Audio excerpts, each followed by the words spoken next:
बिस्मिल्लाहिर्रहमानिर्रहीम। अस्सलाम वालेकुम। आज हम मैंगो की एक बहुत ही शानदार रेसिपी आपके साथ शेयर करने वाले हैं, जिसको बनाकर आप मेहमानों को डिज़र्ट के तौर पर सर्व कर सकते हैं। बहुत ही टेस्टफुल ये बनकर तैयार होती है। तो चलिए बनाना शुरू करते हैं। इसके लिए हमने यहाँ पर 2 अदद लिए हैं आम, और इनको मैंने बहुत अच्छे से धो लिया है। धोने के बाद इनका छिलका उतार कर छुरी की मदद से इस तरह से इसके अंदर कट लगा लेंगे। एक साइड से लगाने के बाद दूसरी साइड से कट लगा लेंगे और क्यूब्स की शक्ल में हम इनको काट लेंगे। तो यहाँ पर हमने दोनों आम को अच्छे से क्यूब्स की शक्ल में काट लिए हैं। इसके बाद हम इसको ब्लेंडर में डालकर इसकी ज़बरदस्त सी प्यूरी तैयार कर लेंगे।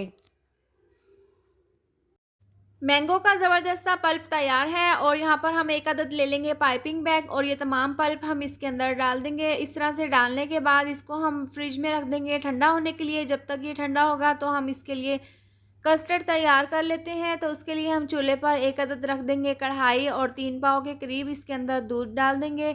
नीचे से आंच को तेज़ करके दूध को हम बॉईल कर लेंगे।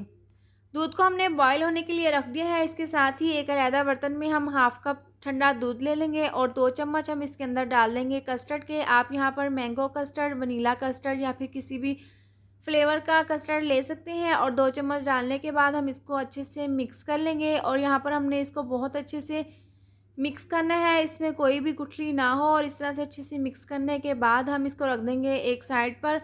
और दूध में यहाँ पर अच्छे से बॉयल आना शुरू हो चुके हैं। इसके साथ ही हम इसके अंदर चम्मच को इस तरह से चलाते हुए इसको अच्छे से मिक्स कर लेंगे, और 2 से 3 मिनट तक इसको अच्छे से पका लेंगे। इसके साथ ही टेस्ट के हिसाब से 4 चम्मच हम इसके अंदर चीनी डाल देंगे। चीनी डालने के बाद चीनी को हम अच्छे से मेल्ट कर लेंगे।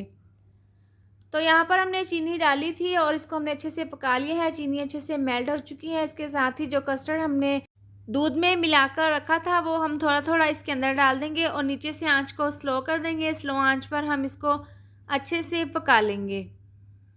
यहाँ पर हमने इसको अच्छे से पका लेना है, ताकि कस्टर्ड जो हमने इसके अंदर डाला है उसका कच्चापन दूर हो जाए, और हम इसको बहुत अच्छे से पका लेंगे। तो यहाँ पर इसको पकते हुए 5 से 7 मिनट हो गए हैं। इसको हम रख देंगे एक साइड पर, क्योंकि ठंडा होने के बाद ये मज़ीद गाढ़ा हो जाएगा।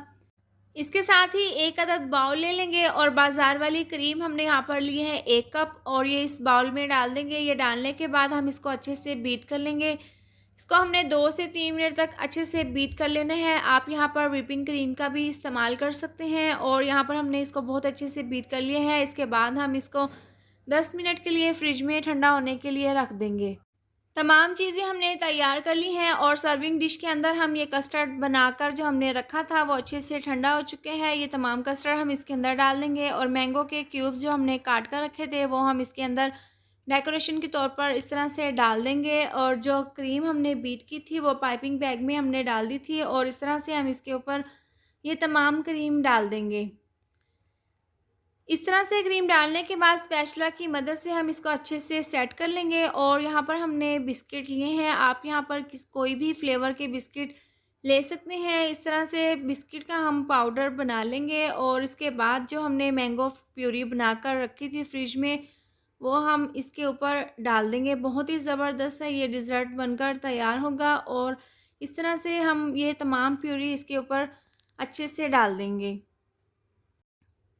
इसके बाद जो बिस्किट का पाउडर हमने बनाया था वो पूरे डिज़र्ट पर अच्छे से हम इस तरह से डाल देंगे। आप यहाँ पर अपनी मर्ज़ी से ड्राई फ्रूट्स भी कटिंग करके डाल सकते हैं। इसके बाद हम इसको डेकोरेट कर लेंगे। तो मैंगो क्यूब्स जो हमने काट कर रखे थे वो हम इस तरह से इसको डालकर अच्छे से सेट कर लेंगे। दरमियान में भी हम इस तरह से क्यूब्स रख देंगे, और जो क्रीम हमने बचा कर रखी थी वो इसके किनारों पर इस तरह से डाल देंगे। आप यहाँ पर डिज़र्ट को अपनी मर्ज़ी से डेकोरेट कर सकते हैं।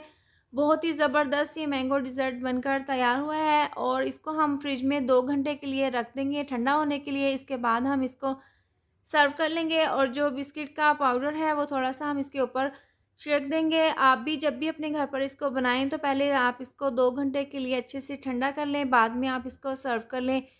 तो उम्मीद करती हूँ आपको मेरी ये मज़ेदार सी रेसिपी ज़रूर पसंद आई होगी। तो ये थी हमारी आज की वीडियो। अगर आपको मेरी ये वीडियो पसंद आई हो तो इसको लाइक और शेयर करें। चैनल पर नए हैं तो इसको सब्सक्राइब कर दें, और साथ दी हुई बेल को भी प्रेस कर दें, ताकि मेरी आने वाली हर नई वीडियो का नोटिफिकेशन आपको मिलता रहे। अल्लाह हाफ़िज़।